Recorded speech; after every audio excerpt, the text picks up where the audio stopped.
이 정부에서 특혜나 봐주기, 혈연, 지연, 학연 이런 건 이제 너무 흔한 일이라 놀랍지도 않습니다. 그런데 이것도 어느 정도 선을 지켰어야죠. 끝까지 이런 걸 숨기고 은폐하려다가 그 선을 넘어버린 탓인지 윤석열 대통령도 발목이 잡힌 상황입니다. 이게 지지율에서 그대로 드러납니다. 무슨 일이냐면 최근에 김건희 여사랑 관련된 의혹들이 무혐의로 결론 났잖아요. 이게 무혐의로 결론이 났다는 사실보다 문제가 되는 게 김건희 씨의 수사 과정입니다. 이거 과정이 더 문제라고 그렇게 말씀을 드렸는데 이제서야 언론에서도 문제 삼더라고요. 검찰이 김건희 씨의 코바나 콘텐츠 협찬 의혹을 불기소 처분했죠. 불기소 처분이 뭐냐면 재판에 넘길 필요도 없지. 검찰선에서 이건 딱히 수사할 필요가 없다. 이렇게 결론을 내렸다고 보시면 됩니다. 비슷한 사건인데 이재명 대표랑은 너무나도 다른 결론인 거죠. 지금 김건희 씨가 이런 결론을 받게 된 이유는 너무 간단합니다. 일단 윤석열 대통령의 부인이라는 점이 하나 있고요. 이것 때문에 결국 소환 조사도 안 했다는 게 핵심입니다. 김건희 씨가 수사를 받았다고 계속 주장하는데 이러시면 안 되죠. 서면 조사만 2번 했습니다. 고작 서면 조사만 해놓고 불기소 처분을 했다? 그것도 이렇게 큰 사건을? 그래서 이제 전문가들도 이걸 일종의 특혜라고 보고 있는 겁니다. 이 정도 사건이면 강제 수사나 소환 조사 둘 중에 하나는 무조건 있었어야 하거든요.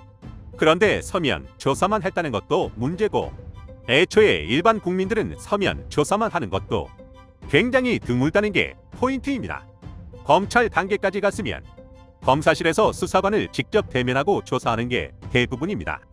큰 사건이든 작은 사건이든 그렇게 합니다. 보통 고위공직자나 정치인만 서면 조사를 하고 일반 국민들은 서면 조사를 받는 것 자체가 굉장히 드물다는 거죠. 이게 문제가 되는 이유가 검찰 내부 규정에도 서면 조사에 대한 규정이 따로 없습니다. 이 소리는 뭐냐면 규정이 없으니까 검찰이 마음대로 할 수 있다는 거죠. 검찰 관계자가 한 말을 보면 그때그때 필요한 방식에 맞춰서 수사한다고 하더라고요. 이건 그냥 무슨 말이냐면 사람에 맞춰서 그때그때 다른 수사를 한다. 이재명 대표 같은 사람들은 뭐가 됐든 소환 조사를 하고 윤 대통령 내외는 무조건 서면 조사만 한다 이겁니다. 피고발인이 서면 조사를 받는 경우는 거의 없습니다. 일반적인 방식 자체가 아니라는 거죠. 지금까지 주변에서 죄를 짓거나 한 사람 아니면 뉴스에 나오는 범죄자들이 서면 조사를 받았다는 소식을 들어본 적 있으세요? 올해 들어서 윤 정권 들어서 윤 대통령 관련 인사들이 서면 조사를 받았다. 김건희 씨가 서면 조사를 받았다. 유독 많이 듣게 된 거 아닌가요? 서면 조사는 외국에 나가 있거나 거동이 불편할 때 수사관 스스로가 혐의가 없다고 단정 짓듯이 판단했을 때 구색 맞추기로 서면 조사하는 경우가 간혹 있거든요. 저는 이게 그래서 괘씸하다는 겁니다.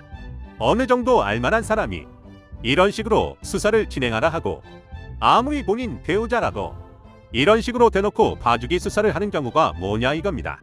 검사 출신이잖아요. 검찰총장도 지냈습니다. 그런데 어떻게 이런 뻔뻔한 짓을 할 수 있냐 이겁니다.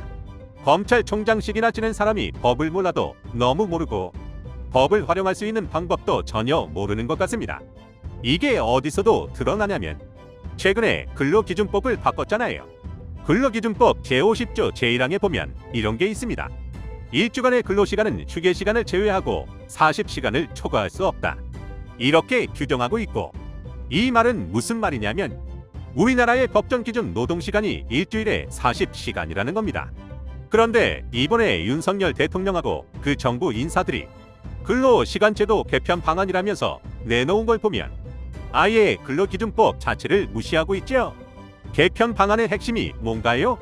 법정 노동시간을 일주일에 40시간이 아니라 52시간으로 한다는 겁니다. 당사자 간에 합의하면 일주간에 12시간을 한도로 제50조의 근로시간을 연장할 수 있다는 예외 조항이 있는데 예외 조항을 예외가 아니라 아예 원칙이자 기준으로 세웠기 때문에 발생한 문제인 겁니다. 노동시간만 있는 게 아니죠. 휴식시간도 있잖아요. 점심시간도 있고요. 이런 걸 생각하면 근무지역에 머무는 시간은 더 길어질 수밖에 없습니다. 노동시간의 휴게시간은 제외됩니다. 4시간당 30분 이상 주어야 하는 휴게시간까지 포함하면 일주에 최소 74시간 이상을 직장에서 보내게 되는 겁니다. 주휴일 하루를 빼고 6일 출근을 가정하면 하루에 12.3시간 이상 사업장에서 일하게 되는 거고, 정부 발표대로면 근무를 하는 날짜 동안 연속 휴식 11시간이 지켜지면 일주일에 69시간씩 일을 시킬 수 있고, 이렇게 되면 일주일에 78시간, 하루에 13시간을 꼼짝없이 회사에서 보내야 하는 겁니다. 이게 그러니까 대통령이라는 사람이 회사원들처럼 일을 해봐서야 알죠. 유복한 집안에서 태어나서 본인 하고 싶은 일 하려고 안 되는 머리로 공부만 하고 닭장 같은 검찰에서만 일을 했으니 서민들 근무 시간과 루틴을 이해할 수 있겠냐고요. 이런 걸 안 해봤으면 본인이 직접 체험이라도 해보던가, 아니면 알 수 있도록 노력이라도 해야죠. 이런 걸 모르는 사람이 그냥 참모진이 좋다고 하면 무조건 오케이, 본인 마음에 들면 묻고 더블로 가버리는 즉흥적인 성격만 가지고 앉아있으니 제대로 된 정책이 나올 수 있냐 이겁니다. 아주 계산법도 특이합니다. 정부가 주장하는 게 뭔가요? 이번 제도 개편은 주 52시간제의 틀 안에서 일주 단위의 연장근로 칸막이를 제거하는 것이기 때문에 근로 시간의 총량을 늘리는 게 아니다, 이렇게 주장하고 있습니다. 주 52시간제 내에서 특정 주에 노동을 더하면 다른 주는 할 수 없는 구조이기 때문에 특정 주 상한만 부각하는 것은 제도 본질을 왜곡한다 이겁니다. 그런데 애초에 이런 말도 안 되는 정책을 내놓은 것 자체가 우리나라 근로시장을 왜곡한다고는 생각 안 해보셨나요? 이 주장이 말도 안 되는 게 일주일 노동시간을 52시간으로 깔아둔 것부터 드러나는 겁니다. 제가 앞에서 말씀드렸죠? 우리나라 법정 노동시간은 일주일에 40시간입니다. 예외적으로 노동자가 합의한 경우에는 일주일에 12시간 연장 근로가 가능합니다. 그런데 윤석열 정부는 일주일 노동시간 자체를 12시간 늘려서 52시간으로 만들었다고요. 검찰총장직이나 지낸 대통령이 법도 모르고 법을 해석할 줄도 몰라서 본인 마음대로 법을 마음대로 바꾸고 있다는 겁니다. 우리나라는 노동시간을 줄여야 합니다. 시간을 줄이고 효율을 높여서 회사와 근로자 모두 만족할 수 있는 환경을 만들어주는 게 정부가 해야 할 일입니다. 오랜 과제라고요. 그런데 이걸 역행하고 있다는 거잖아요. 2023년에 이게 진짜 가능한 건지, 이런 생각을 어떻게 하는 건지 도저히 납득이 안 됩니다. 이미 관련 데이터가 수두룩합니다. OECD 평균을 우리나라는 훨씬 뛰어넘고 있습니다. 2021년 기준 OECD 국가의 연평균 근로시간은 1617시간이고요. 우리나라는 1928시간으로 OECD 평균보다 311시간 더 일하고 있는 장시간 노동 국가입니다. 일주일에 40시간을 1년 근로시간으로 계산하면 2080시간이 훌쩍 넘고요. 이건 코스타리카, 멕시코 이런 나라들하고 비슷한 수준입니다. 대통령이 뭘 알아야 방향도 제시하고 해결법도 제안하고 할 텐데 뭘 하는 게 없으니까 이런 일이 벌어지는 거라고요. 대통령 본인은 지지율을 신경 쓰지 않는다고 했죠? 임기 끝까지 이 말을 지켰으면 합니다. 덕분에 지금 지지율이 바닥을 기고 있거든요. 대폭락 수준이라고 표현하고 싶은데요. 응답자의 55.9%가 윤석열 대통령이 국정 운영을 잘 못한다고 평가했습니다. 그리고 남은 임기 동안에도 국정 운영을 잘 못할 거라는 응답이 52.6%에 달했습니다. 국민의 절반 넘는 비율이 대통령이 일을 못한다고 하고 있는 겁니다. 이러니까 지지율도 40%를 못 넘고 있는 거죠. 얼마나 무능한 대통령인지 시간이 지나면 역사가 대변해 줄 겁니다. 윤 대통령이 제가 하는 말을 이해할지는 모르겠지만 본인이 강하게 나갈수록 민주당한테는 무기를 쥐어주는 거나 다름없습니다. 이게 무슨 말이냐고요?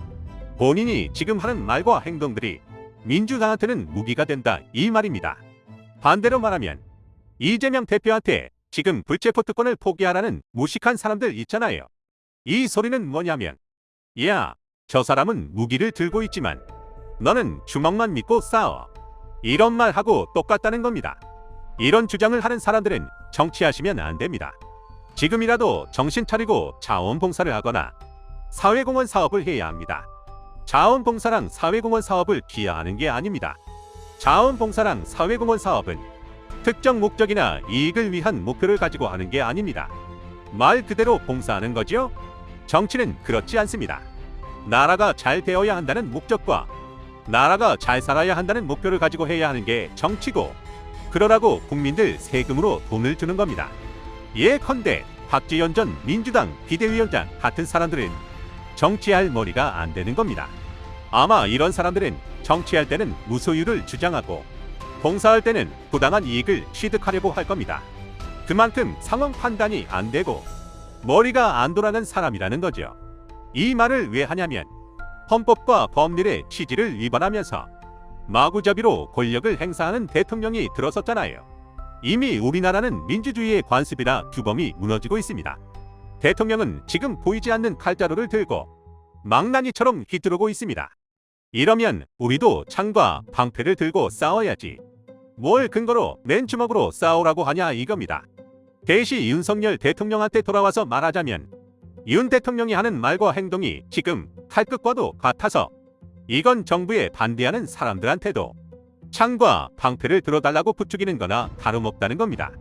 이 말을 대통령이 이해할지는 모르겠습니다. 차라리 끝까지 이해하지 마시고요. 부디 지금 같은 정치 색깔과 방향을 유지하셔서 조기 퇴진하셨으면 좋겠습니다. 제가 진보 성향이라서가 아니라 나라가 걱정돼서 드리는 말씀입니다. 오늘 내용은 여기까지입니다. 긴 영상 시청해 주셔서 감사합니다. 유익하셨다면 구독과 좋아요 한 번씩 부탁드립니다.